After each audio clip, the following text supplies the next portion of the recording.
네, 안녕하세요. 빌딩와이즈입니다. 저희가 오늘 촬영할 영상은 작년에 이제 저희가 영상에 한번 다룬 적이 있어요. 230억의 물건을 35억을 내고 해서 195억의 매매 계약을 체결했다. 그 매물이 이제 잔금을 치르고 그 이후에 이제 어떻게 리모델링이 되었는지 한번 소개해 드리고자 오늘 영상을 찍게 됐습니다. 일단 첫 번째로 이제 외관을 보시게 되면 이 건물 직전에는 이제 반듯한 구조의 건물이긴 했지만 이제 빨간 벽돌로 된 이제 오래된 건물 구축이었죠. 근데 그 건물이 지금은 보시는 것처럼 창을 이제 많이 빼기도 했고, 전반적으로 이제 흔히 말하는 이제 글라스 외관, 건물 곳곳에 외부에 이제 포인트로 이제 라인 조명을 내다 시공을 했습니다. 그래서 밤에도 야간에도 보게 되면 좀 더 밝아 보이고 이제 세련된 건물로 탈바꿈을 하게 됐습니다. 이전에는 이제 1층 같은 경우에는 식당이 있었고 테라스가 앞에 있음으로써 조금 손해보는 공간이 있었어요. 하지만 지금은 이제 1층 공간을 보다 좀 더 넓게 쓸 수 있다는 장점이 있는 건물이 되겠습니다. 그리고 기존에는 구축 건물이지만 엘리베이터 같은 경우에는 한번 교체를 하신 적이 있어요. 하지만 그 엘리베이터가 6인승이었기 때문에 아무리 연수가 짧은 엘리베이터라 하더라도 현 소유주분께서는 이제 12인승으로 건물 사이즈 규모에 맞는 엘리베이터로 다시 교체를 하셨고, 지하까지는 기존엔 엘리베이터가 가지 않았는데 이제 모든 층에 엘리베이터가 정차할 수 있게 그렇게 이제 교체를 다 완료를 했습니다. 그럼 이제 내부를 한번 보러 가실까요?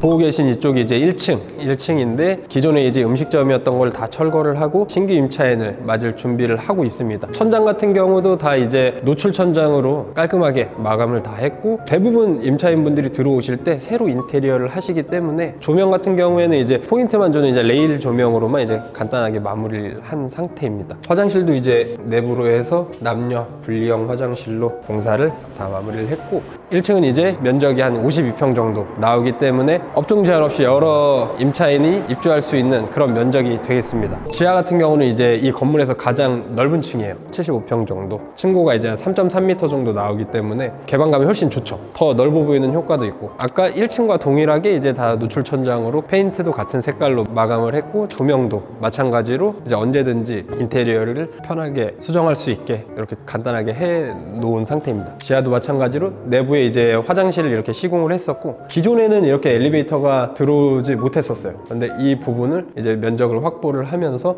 엘리베이터가 이제 지하까지 올 수 있게 공사를 하고 있는 중입니다. 그러면 이제 지상층도 한번 보러 가시죠. 이제 2층입니다. 모든 층의 컨셉은 다 똑같아요. 일단 기본적으로 임차인이 입주를 했을 때 인테리어를 편하게 할 수 있을 정도로 기본 공사 그리고 외관에 신경을 많이 쓰셨고, 이제 기본적인 설비, 구조 설비에 대해서 힘을 많이 주셨어요. 아까 보셨던 것처럼 천장이랑 조명은 다 동일합니다.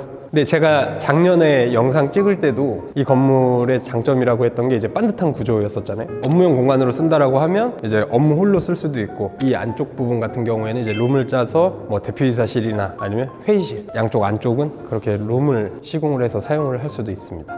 이전에는 이 건물이 오래돼서 이 샤시 이쪽에서 외부에서 바람이 굉장히 많이 들어왔었어요. 그래서 난방비도 많이 나오기도 했고, 사용하시는 임차인분들이 냉난방에 좀 더 신경을 써야 되는 그런 건물이었는데, 지금은 이렇게 시공을 하면서 냉난방비도 이제 절감을 할 수 있는 그런 사례가 될 것 같습니다. 고층으로 가면은 시티뷰긴 하지만 그래도 좀 나온다는 점. 건물 앞에 도로가 넓잖아요. 넓다 보니까 다른 이면에 있는 건물에 비해서 이제 막히는 그런 답답함은 없는 건물이기도 합니다. 사실 이 정도면 뭐 대로변 건물이나 다를 게 없긴 하죠. 테헤란로. 저기서 바로 우리 그때 영상에서도 말했었잖아요. 센터필드 있고, 센터필드 조선호텔, 원주로에서도 우리가 그때 영상에서도 15초, 테헤란로에서도 15초. 이면이지만 대로변이나 다름이 없다. 그런 건물이다. 이제 마지막 층 6층인데 기존에는 여기까지 오는 엘리베이터가 없었어요. 지하랑 마찬가지로. 근데 이번에 리모델링을 하시면서 이제 엘리베이터를 지하 마지막 탑층까지 엘리베이터가 다닐 수 있게 시공을 했습니다. 6층은 이제 다른 층에 비해서 조금 면적이 작습니다. 이 건물을 만약에 통임대로 사용을 하신다라고 하면은 보통 이 정도 사이즈면 대표이사실로 쓰시기에 좋고, 이런 공간, 짜투리 공간 같은 경우에는 이제 막 서재나 비품을 놓는 곳으로 쓸 수도 있을 것 같습니다.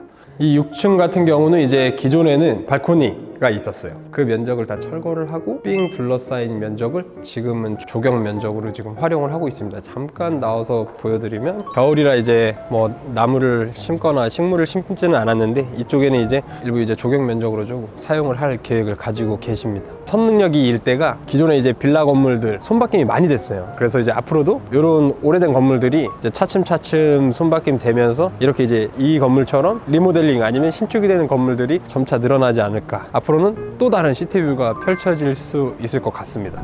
근데 마지막으로 보실 곳은 이제 건물의 이제 주차장을 한번 안내해 드리도록 할게요. 진입로는 이쪽이 되겠습니다. 지금 이제 공사 차량들로 인해서 이제 입구가 막혀 있기는 한데, 이쪽으로 이제 진입을 하시게 되면 이렇게 건물 뒤편에 이제 카리푸트로 이제 이렇게 주차장이 위치해 있습니다. 만약에 사옥으로 사용을 하신다라고 하면 주차를 이쪽으로 이제 자주식으로도 이제 될 수는 있는 공간이 있습니다. 충분히. 이 카리푸트에는 총 10대 주차를 할 수 있습니다. 주차 10대가 가능하고, 지금 아직 자주식으로 한 대를 빼놓으셨는데 주차 라인을 긋진 않았어요. 그래서 자주식으로도 주차가 일부는 가능하다, 진입로까지 된다라고 하면은 13대까지도 충분히 주차가 가능한 건물입니다. 네, 오늘 이렇게 이제 작년 상반기 24년 2월에 거래된, 저희가 계약을 체결했던 물건, 그리고 작년 상반기에 정말 거래가 잘 됐다라고 제가 극찬을 했던 건물이기도 하고, 그 건물이 어떻게 변했는지 오늘 촬영을 하면서 이제 쭉 돌아보는 시간을 가졌습니다. 지금 이제 현 소유주분께서도 이제 마무리 공사가 진행이 되면서 신규 임차인을 모집 중에 있으니까요. 입지적으로 장점이 너무 많기 때문에 직원들 출퇴근 걱정하실 일 없고, 점심시간에 식사 걱정하실 일 없고, 그리고 테헤란로, 원주로 도보 15초 거리에 이제 강남 한복판에 전면 도로도 12m 넓은 건물을 사용할 수 있다는 장점이 많으니까요. 해당 건물의 입주에 대해서 관심이 있으신 예비 임차인분들께서는 언제든지 이제 편하게 저희한테 연락 주시면 친절하게 안내해 드리도록 하겠습니다. 그럼 오늘 영상 여기서 마치도록 하겠습니다. 감사합니다.